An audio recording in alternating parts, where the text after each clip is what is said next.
Teatros del horror. Primer relato intermedio. Entre los lugares rotos y cuerpos fisurados se ubican esas historias que por su densidad integran diversas dimensiones de la violencia. Por ello operan como conectores. En ellas se narra la puesta en escena del espacio del terror que fueron los falsos positivos. Una experiencia que tiene dimensiones espaciales, corporales, semánticas y temporales. De los falsos positivos elegimos iluminar el teatro del horror, sus actores y audiencias, es decir, todo lo que implicó instalar una escena verosímil para eliminar a unas personas y hacerlas pasar por bajas en combate. El soldado lepra. El caso en el que estoy implicado ocurrió en el 2008 en Yondó, Antioquia. Era un líder de esta comunidad. Por manifestarse, por tener a la comunidad de su lado, era como una piedra en el zapato para el ejército. El señor era un líder social. De un momento a otro, el ejército tomó la decisión de darle baja. Esa orden llega de un teniente, quien es el que organiza todo por intermedio del coronel, del batallón y de la sección 2 de inteligencia. En ese entonces yo me encontraba en un cerro de ametralladora prestándole seguridad a la base militar. El teniente estaba con otro cabo. Ellos dos prácticamente organizaron ese falso positivo, indicando a dónde debía llegar el abastecimiento. La alimentación para los soldados, el kit de legalización, el arma, las centinelas, el camuflado, los panfletos, el radio y las granadas. Todo lo necesario para legalizar a este señor. Los soldados me comentaron que estaban lijando el cereal a una pistola. Desde ahí empieza todo el proceso. El teniente me indica que a las 3 de la mañana salimos de operación. Yo voy preparado para enfrentarme al ELN. Llegamos al punto y el teniente dio la orden a un soldado de que diera de baja al objetivo. En ese momento el señor estaba en su morada. Yo llegué de último al punto de encuentro y el teniente me da la orden de que siga con el soldado para hacerle registro a la vivienda. En ese momento no lo veo normal y sigo con los soldados a hacer el registro. Pero oh sorpresa, el soldado al que el teniente le había dado la orden le dispara al señor apenas abre la puerta. Él cae al piso, el señor. A mí me dio rabia, pues nunca estuvo en mi intención ni disparar ni darle la orden al soldado. No sabía de este procedimiento. El teniente se puso guantes quirúrgicos, le plantó el arma a la que le lijaron el cereal e hizo unos disparos al aire con ella. Después empezó a vestir al señor y ordenó instalar unas centinelas y un campo minado, que nunca existió. Lo peor de todo es que de un momento a otro un soldado dispara su ametralladora contra el señor. El cuerpo quedó aún con más agujeros. La ojiva era de un mayor calibre y le abrió unas troneras al señor, prácticamente lo partió en dos. El teniente informó al batallón que acaba de haber un combate y aproximadamente 2 o 3 horas después entra un apoyo en helicóptero donde vienen agentes del CTI. El teniente me dijo que no me preocupara, que esas eran tropas propias que habían venido a organizar la escena para hacer pasar al señor como una baja en combate. Los miembros del CTI le ayudaron al teniente dándole indicaciones como ponga esto aquí, ponga esos panfletos aquí, acomoda al señor acá. Los agentes plantaron un radio de comunicaciones y una granada de fragmento dentro de la vivienda para hacer creer al señor que tenía un vínculo con esas organizaciones al margen de la ley.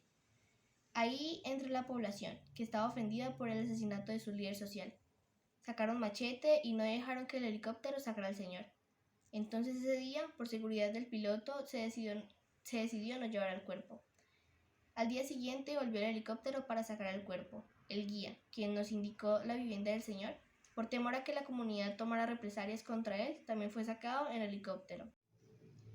En ese momento hasta me orino en mis pantalones por la situación, por el miedo, por la zozobra. Quería que la tierra me tragara. Inclusive me enfrenté al teniente. Tuvimos una discusión tan alterada que los soldados tuvieron que separarnos, porque pues la operación era un engaño. Yo para eso no me iba a prestar. Él decía que ya había hecho 5, 6 bajas de esas mismas. ¿Por qué me había llevado esa operación? ¿Por qué no me dijo la verdad? Es decir, me llevó prácticamente engañado. Yo no disparé, no cargué mi fusil, no di la orden, no le dije al soldado, dispare señor. Todo eso fue un engaño, y tras de eso, los altos mandos me decían que había sido una operación, y no. Y pues los comandantes escogían al soldado lepra, al soldado que fumara marihuana, al soldado que tuviera indicios de ser una persona conflictiva. Esos eran los soldados que escogían para hacer los falsos positivos. El espíritu da resultados. El capitán se entrevistó con una persona. Apenas terminó la conversación entre ellos, salió y me entregó un paquete. y pues en ese paquete venía un revólver 38 y creo que 5 o 4 cartuchos. Después de eso, esa misma noche fue ordenado. Montamos una operación militar que era un registro. Tenía entendido hasta ese momento que la idea de esas armas era facilitar el proceso de legalización de un miliciano, o sea, que quedara todo legalizado, la baja en sí.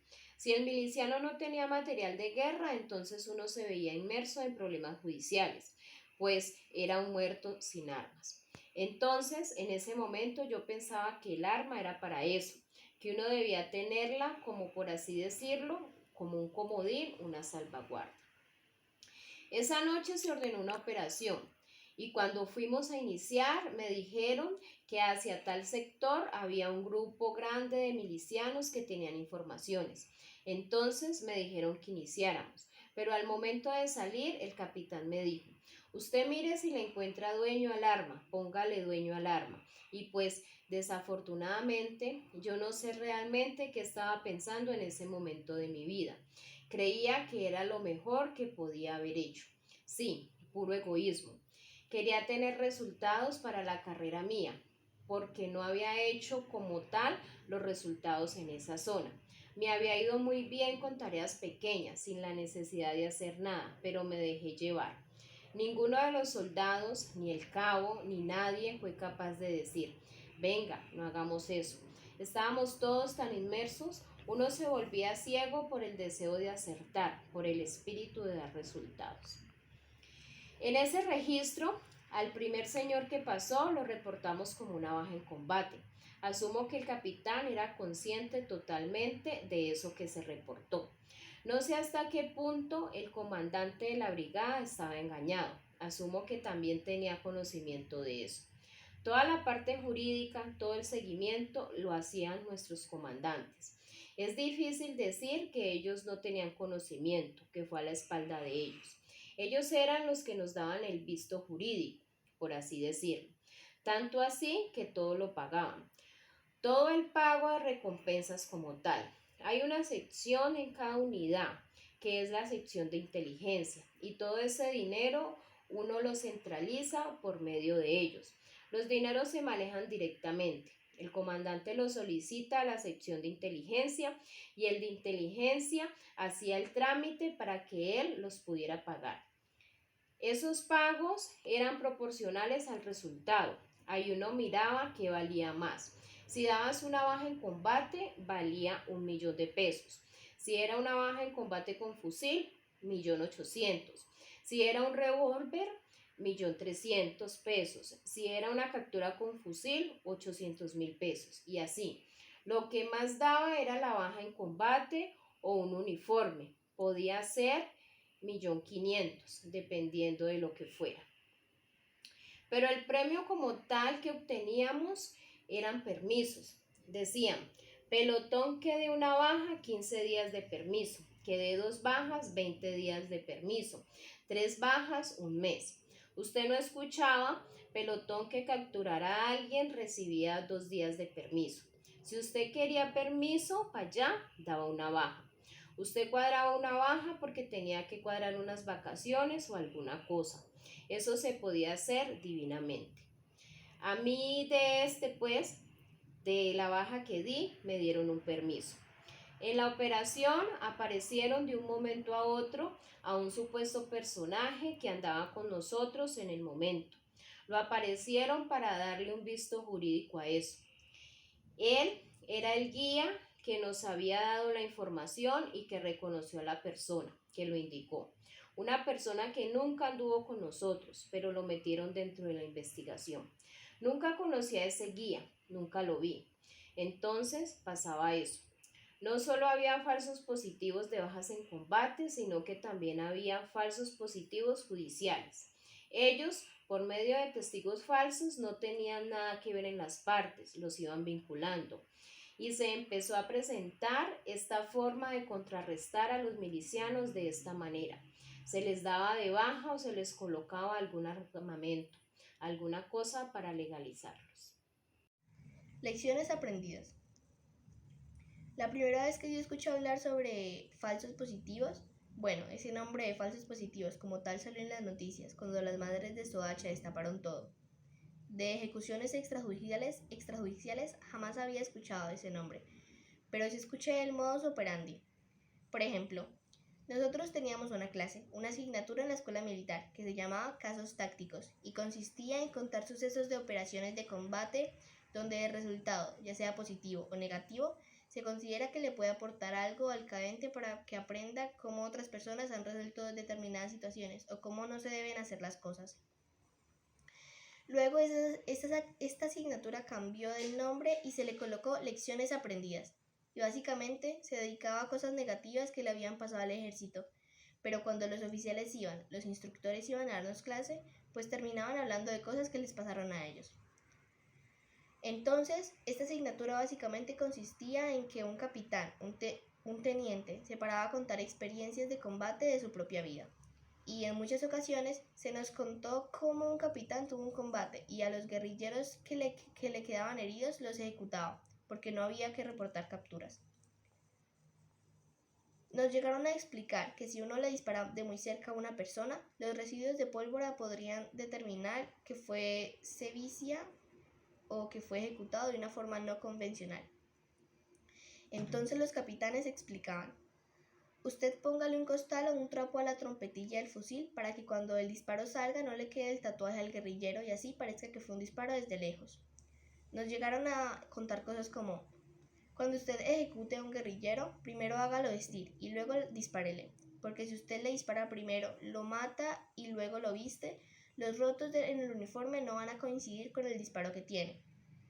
O el primer ejemplo que el instructor pone: si tienen un problema y un campesino resulta muerto, pues hagan esto como para no tener problemas.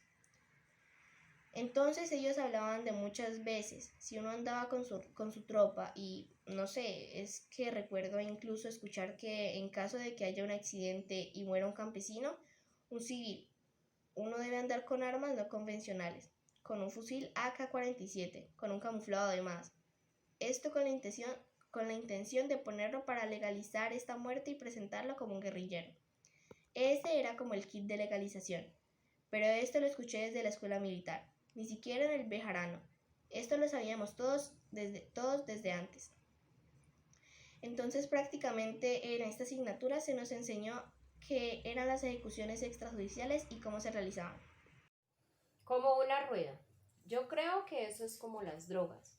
Empieza con, ve, me voy a fumar un porro. Y luego, metamos un poquito de cocaína. Esto fue algo así. El primero, el coronel, lo justificó diciendo que ese hombre había sido el que asesinó a un teniente. Luego entonces ya me dijo que es un paramilitar que se le torció a los paramilitares. Entonces dije, bueno, pues no hay ningún problema. Entonces uno va como que ascendiendo y al final nosotros participamos en la ejecución extrajudicial de 2 manes que eran indigentes, porque un soldado dijo: ellos son unos paramilitares que violaron y nos lo van a dar para que los ejecutemos. Claro, uno dice, pues si violó, pues también se tiene que morir. Eso va creciendo y va creciendo hasta que se pierde el respeto por la vida, hasta que el comandante del batallón dice: cojamos esos gamines, y la gente le dice: pues de una, mi coronel, vamos a cogerlo.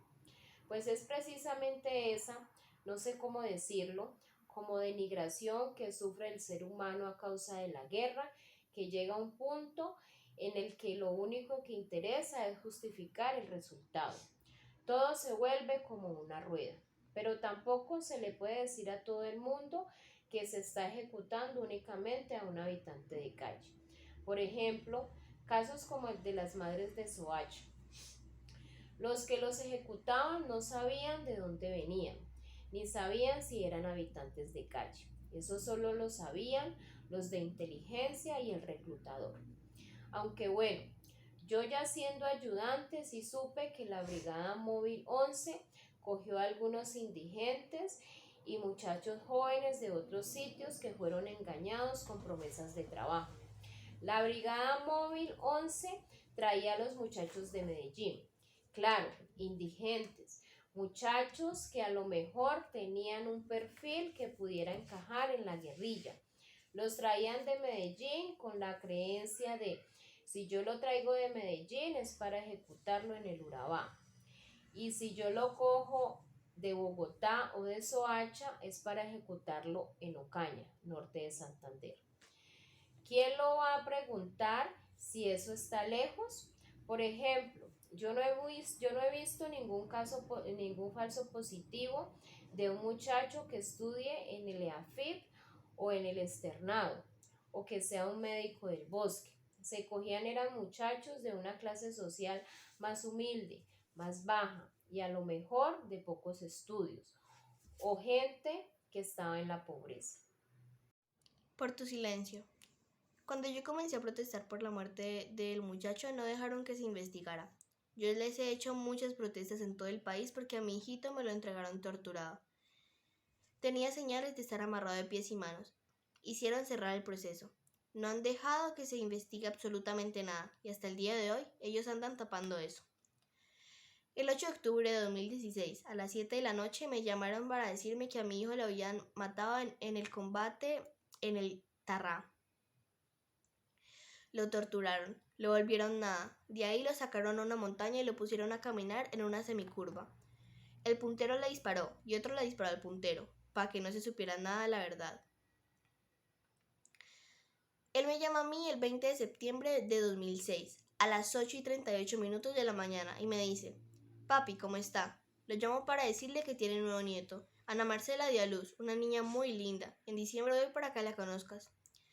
Hablamos 4 minutos. Cuando le fui a colgar, me dio por preguntarle: Mijo, ¿cómo es eso para allá? Eso está muy feo. A mí me mandaron a matar 2 muchachos para hacerlos pasar como guerrilleros muertos en combate. Y yo no los quise matar. Yo me voy a retirar. No me diga a mí nada de eso, que usted está grandecito ya. Tiene 29 años. Era su suboficial del ejército, cabo primero. No, a mí no me diga nada de eso porque usted está muy grande. Ya usted sabe lo que puede hacer. Usted estudió algo, yo no estudié. Me dijo: bueno, papi. Este caso lo denunció en la Fiscalía, Procuraduría, Defensoría del Pueblo, Derechos Humanos, buscando ayuda, pero en ninguna parte. A mí lo que me ha quedado es hacer escándalo. Llevo mi pancarta a todos lados. Este carro en el que exijo justicia. Me queda mi nieta y saber que mi hijo no era un asesino. De eso estoy seguro yo. No era un asesino, por eso se murió.